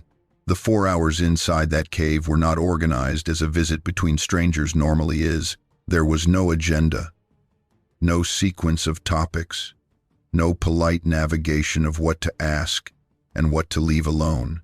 It was more like sitting inside a river of information that had been dammed for 60 years and had finally found its outlet. Things came in the order they came. Questions answered themselves before I could ask them. Other questions I had carried for decades dissolved when I looked at what was in front of me, because the answer was there in the evidence of the lived life rather than in any explanation. Samuel brought food twice during our visit. The second time he set it on the ledge without drawing attention to the act and then settled back against the wall of the chamber and watched me, with that particular watchfulness that I came to understand was not wariness but attention, the same quality of attention that Harlan had described in his mother and that I had observed in Harlan himself. The food he brought was good food, which sounds like an odd thing to say about food in a limestone cave in Arkansas, but it was. The dried meat was properly cured and not gamey as badly handled wild game can be. The hackberries were ripe and had been stored to keep them from molding. There was a flat round of something that tasted like a dense bread made from ground seeds, acorn perhaps, which I later asked Harlan about, and he said she had developed the technique in the first decade and that Samuel and Dora had refined it over time. He said it with the matter-of-fact pride of a parent who has watched a child improve on something the parent only partially understood. Samuel's knowledge of the world outside the hollow had a particular quality that I kept noticing throughout our visit. He knew things with great precision within a certain radius and with great abstraction beyond it. He knew every feature of the terrain within what I estimated was a day's travel of the cave, named in a system that he and Harlan had developed together, names that were functional rather than official, the long bluff and the split creek, and the place where the deer come at dawn and the ridge with the old fire. He knew the seasonal patterns of the wildlife with an accuracy that would embarrass most professional wildlife biologists, because he had spent his entire life observing the same territory across every season and every year and every variation of weather and forage and population. He knew things that ecologists would find useful, about which species patterns had shifted over the decades, and in what direction and in what apparent correlation with what changes in the forest around them. He was a lifetime observer of a single landscape, which is a kind of expertise that modern science almost never generates, because modern science does not generate people who spend their entire lives in one place watching it. Beyond the radius of his direct knowledge, his picture of the world was what his father had assembled for him, which was detailed about Stone County in Arkansas in the 1950s and significantly sketchier about everything since. Harlan had done his best, but a man in a limestone cave in the Ozarks had limited access to current information, limited to the occasional discovery of an old newspaper or magazine at the edges of the territory, and his accounts of the decades after 1960 were necessarily impressionistic. Samuel knew the shape of history as a person knows a story they were told, rather than as a person knows a life they lived. He understood that there had been a war in Vietnam and a man on the moon, and something called the internet that his father described with the enthusiasm of someone who had only heard about it secondhand. He understood that Mountain View had changed and that the country had changed and that the world outside his hollow was larger and faster and more connected than anything his father had experienced, and he received all of this information with a steadiness that I found, in retrospect, more mature than most people's relationship to change. Dora's relationship to that knowledge was different from Samuel's. Where Samuel engaged with his father's accounts of the outside world with curiosity and a kind of careful scholarship, Dora seemed to have made a deliberate decision to be at home where she was, with less need for accommodation of the world beyond the ridge. This was not in curiosity. When she chose to engage with something, her engagement was precise and complete, but her default orientation was toward the cave, toward the hollow, toward the territory, and the family, and the rhythms of the place she had grown up in, reminding me of certain women I had known in Stone County growing up, women who had rooted themselves so deeply in one place that they had stopped needing the outside world to confirm that they existed. She managed the food supply for the extended family in a manner Samuel described, translating for me, as the most complex organizational work that their life in the hollow required. The family's territory ranged across a section of the Sylamore Ranger District that Samuel estimated at several miles in each direction from the cave, and the family's relationship with that territory was that of people who understood it as a managed landscape rather than a wilderness to move through passively. They knew which areas to hunt in which seasons and which to leave alone. They knew where the best mast was in the oak hickory stands, and in what years the acorn crop would be heavy, and what that meant for the deer population the following winter. They maintained a relationship with the terrain that was not exploitation and not preservation as those words are typically used, but something older than either, something that resembled stewardship in the sense of people who understood that their survival was inseparable from the health of the land around them, and who acted accordingly. The grandchildren ranged through the cave during the afternoon in a pattern that I gradually understood was not random. They were checking on things, on the food stores, on the water quality in the seep, on various passages of the cave that apparently required periodic attention. They moved with the efficiency of young people who have grown up with significant physical responsibilities and who carry those responsibilities without drama because they have never known them as anything other than the ordinary work of the day. The oldest of the three, the young man whom I placed in his mid-20s, paused at one point at the edge of the main chamber and looked at me with a directness that was startling. Not hostile, just direct. The look of someone who is assessing you honestly and has not learned to disguise the assessment behind social convention. I looked back at him with what I hoped was the same directness, and after a moment he appeared satisfied with what he found and went back to whatever he had been doing. Dora spoke to me less than Samuel did, but at one point, near the end of our visit, she came and sat beside me on the ledge where I was resting. She did not say anything for a while. Then she reached out and touched my hand. Once, with the tips of those wide fingers, a gesture that was so clearly and specifically an acknowledgement, an I see you gesture, that it required no translation. I thought about my mother's hands. I thought about Ada's hands. I thought about the particular language of hands in Ozark women of those generations, the way they communicated through touch, what they did not have words comfortable enough to say out loud. Dora's hands were nothing like those hands. But the gesture, was exactly the same. I drove home to Batesville after the second visit with the September letter. I drove Highway 14 from Mountain View east toward Batesville, the way I have driven 100 times. The road passes through the limestone ridge country north of Batesville and descends eventually to the White River Valley. I drove that road in the dark, the way you drive a familiar road when your thoughts are elsewhere entirely.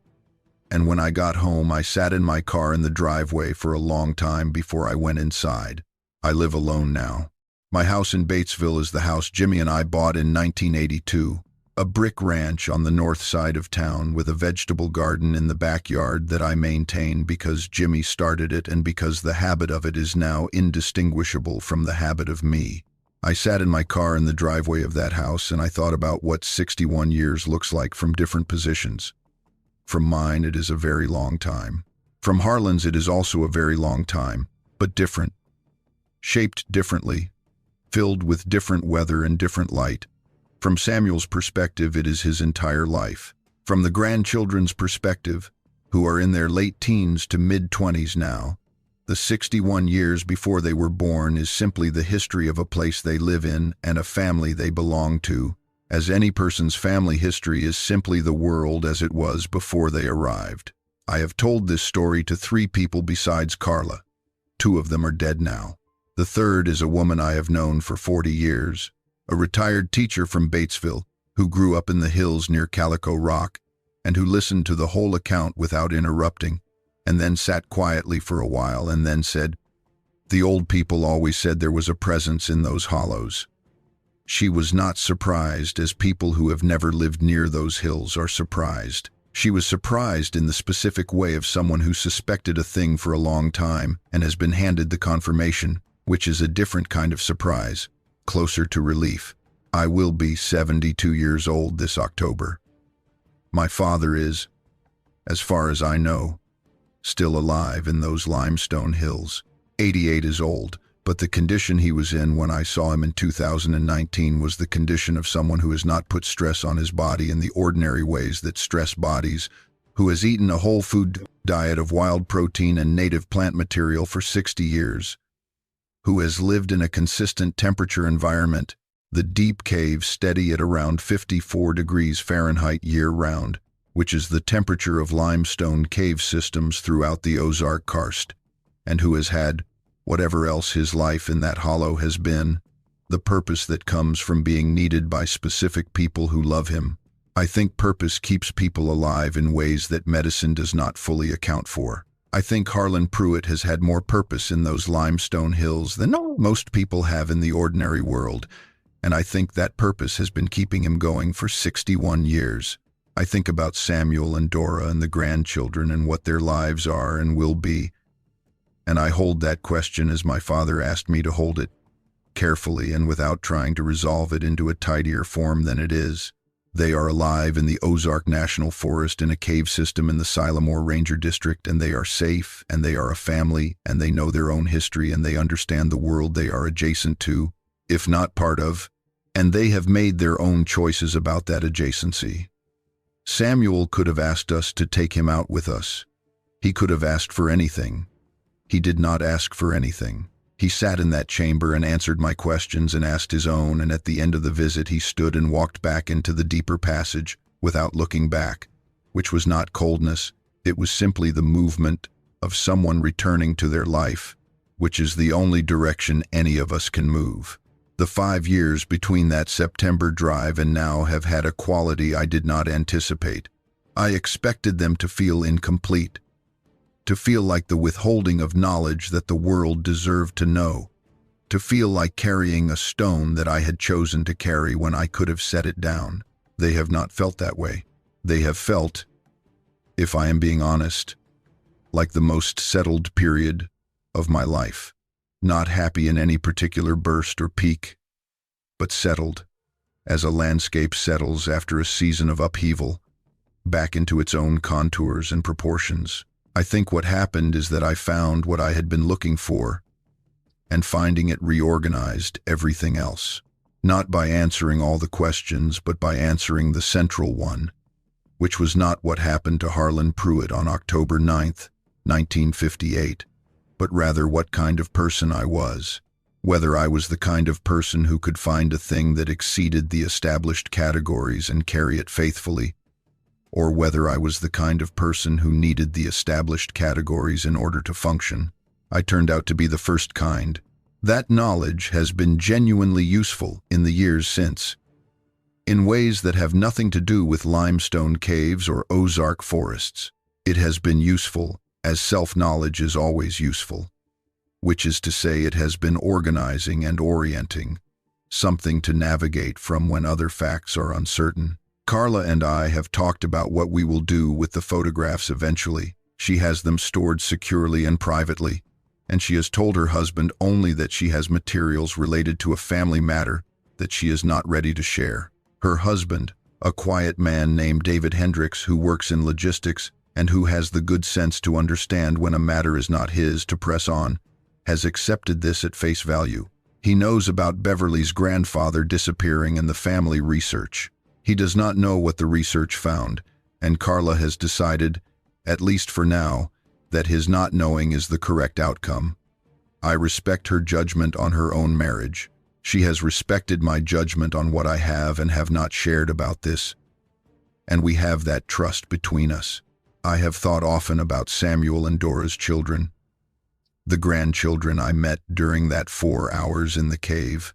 They are the next generation of a family that has been living in the Sylamore Ranger District since 1958, and they have grown up in a world that is neither fully the world of their father's kind, nor fully the world of their grandfather's kind, but some third thing for which there is no name and no map.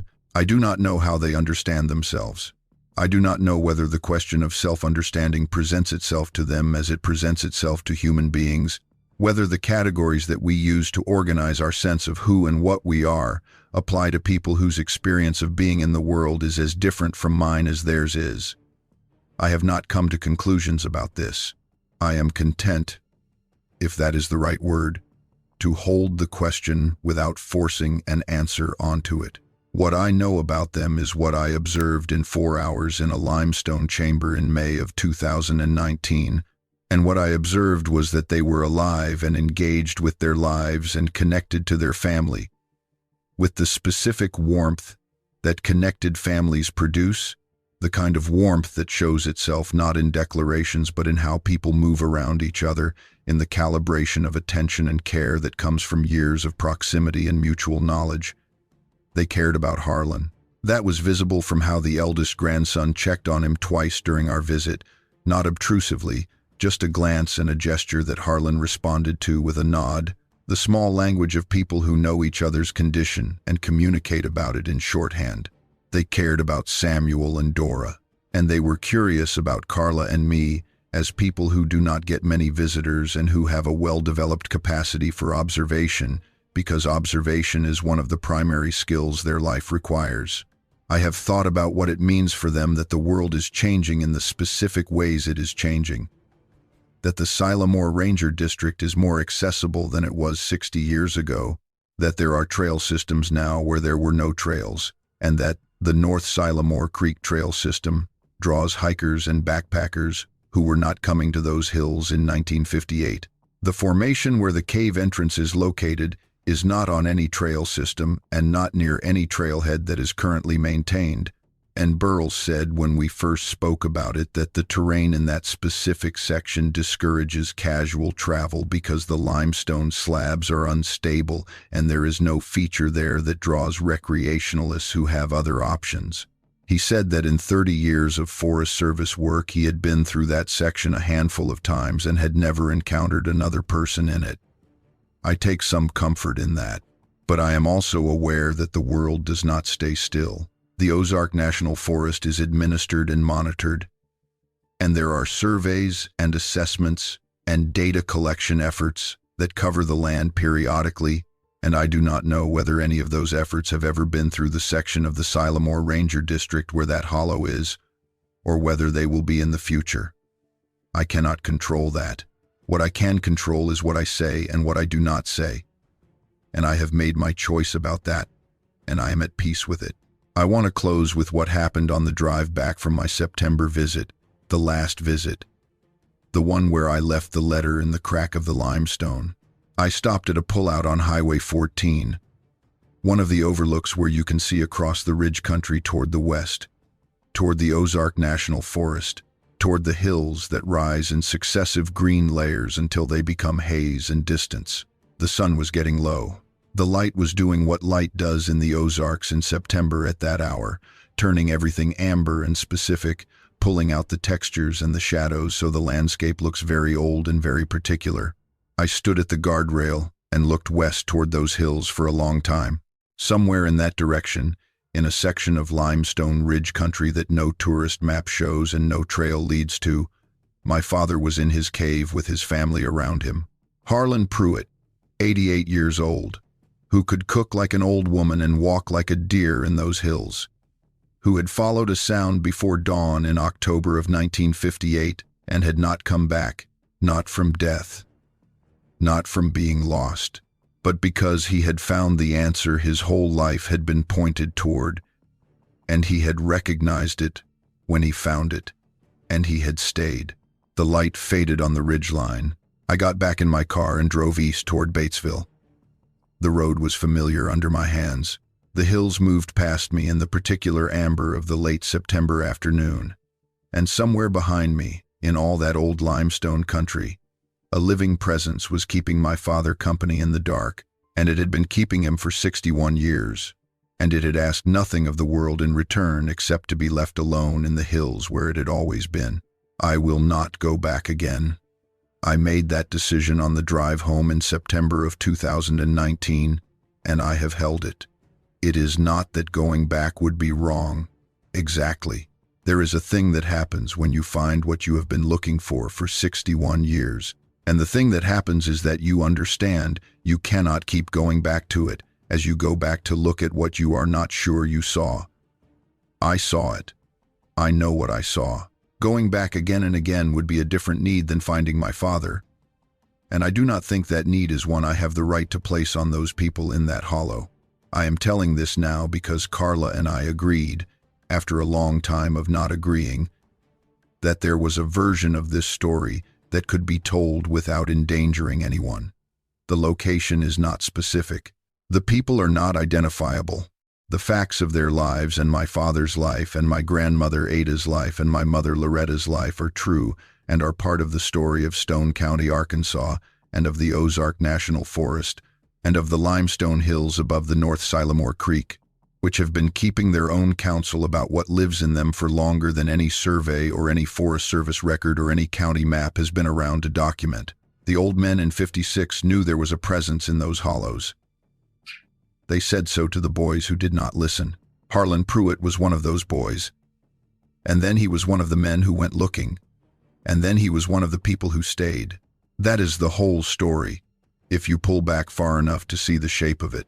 A man from the limestone hills of Stone County found the thing in those hills that had been there since before the Forest Service had a name for that district.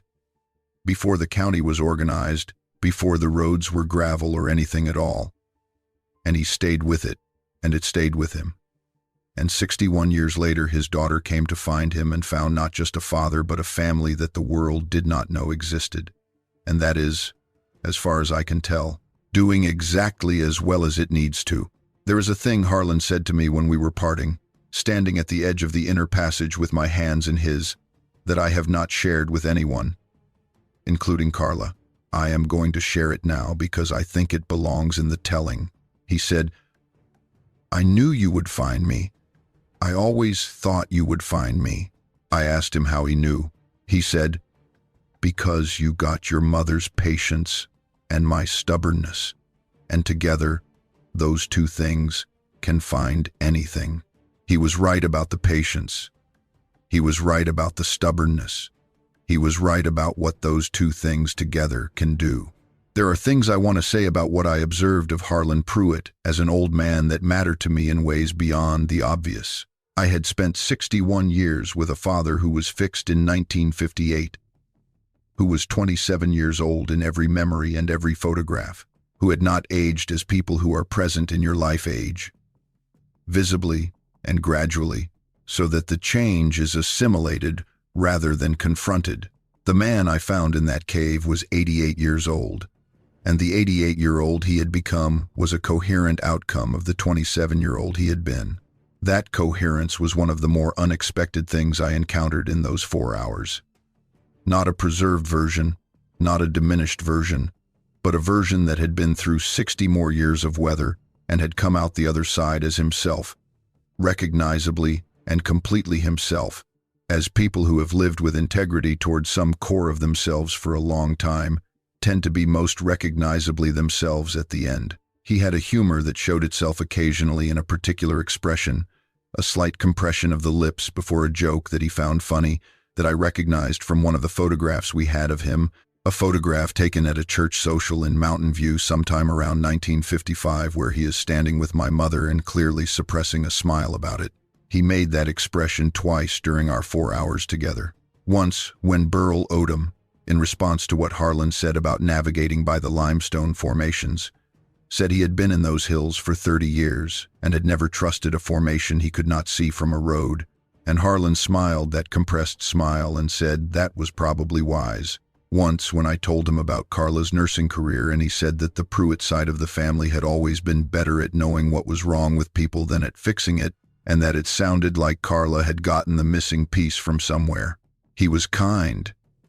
That sounds like a small thing to say about a person, but it is not a small thing. He was kind in the specific way of people who have spent a long time living close to loss and have decided that kindness is more important than most of the alternatives. He was kind to Carla in the way he spoke about her work. He was kind to Burl when he thanked him for bringing us, not effusively, but with a specificity that made it clear he understood what Burl had done and valued it.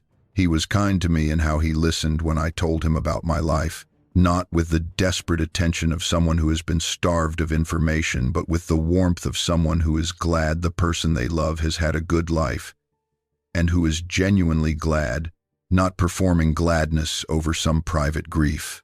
The grief was there. I do not want to suggest it was not, but it was the grief of someone who has made a home in what happened, rather than spending 60 years fighting to get back to what was before. He had made a home in those limestone hills. He had made a family in that hollow.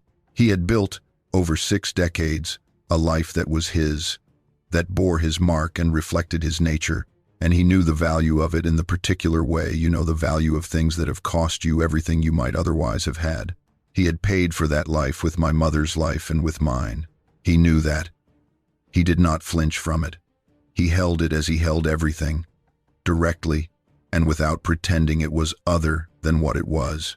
I asked him, near the end of our time together, whether he had ever regretted it. He sat with the question for a moment.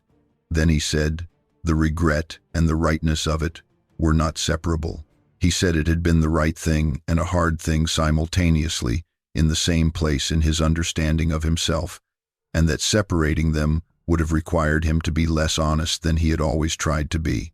He said a man who claims he has no regret about acts that cost other people everything he owed them is not a man who is being straight with himself, but a man who lets regret organize his entire self-understanding is a man who has decided that the pain of the people he hurt is the most important fact about his life, and that has its own kind of cowardice in it. He said he had tried to find the honest position in between, which he described as knowing fully what he had done and knowing fully why he had done it, and not lying to himself about either one. I thought about that on the drive home, and I have thought about it many times since. It was the most accurate description of moral seriousness I have ever heard from another person, and it came from a man who had been living in a cave in Arkansas for 60 years and who had had very few opportunities to practice that kind of seriousness out loud. He had been practicing it inside himself for 6 decades. The practice showed. The man it had made was worth knowing. I hope he knows, wherever he is in those limestone halls tonight, that I found what I was looking for, and that what I found was more than I knew to look for, and that I am carrying it as he asked me to carry it, and that I intend to keep carrying it for whatever years I have left. The North Sylamore Creek is still running down there in Stone County. The bluff line is still standing above it. The oak and hickory are in their leaves every summer and losing them every fall as they have done for 10,000 years. The old men who knew there was something in those hollows are gone now. But what they knew is still there. I know because I was in it.